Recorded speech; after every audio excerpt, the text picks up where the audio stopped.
গতকাল সন্ধ্যায় আমি ডিনারের জন্য চালের রুটি করছি আর গরুর ভুঁড়ি ভুনা করলাম আলু দিয়ে, যেহেতু আমি আলু পছন্দ করি।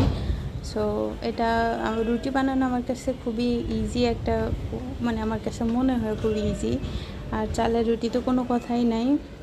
মা চালের গুঁড়ি দেয় আর আমি রুটি বানাই, তার জামাই পছন্দ করে, এই জন্য সে পাঠাতেই থাকে। সো যাই হোক, আমার কিচেনের উইন্ডো দিয়ে সুন্দর একটা চাঁদ, এটা ফুল মুনের অর্ধেক চলে গেছে, 1/3 চলে গেছে, 2/3 আছে। তারপরেও মাশাল্লাহ এত সুন্দর ছিল চাঁদের আলো, দেখতে খুব ভালো লাগছিল। আর আমি একটু বৃক্ষপ্রেমিক, যার জন্য একটু কিচেনেও গাছ রেখেছি উপরে নিচে। তো আমার কাছে খুব ভালো লাগে গাছের সংস্পর্শে থাকতে, সবুজ। এই যে আমার রুটি ফুলে যাবে, এখনই একটা ঢোল হয়ে যাবে।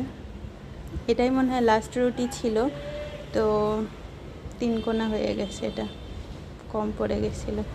যাই হোক, রুটি বানানো শেষ, এখন আমার সব কিছু গুছিয়ে নেওয়ার পালা ডিনারের জন্য। এই তো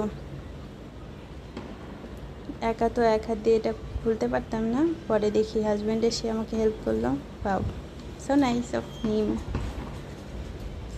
that's it, thanks for watching.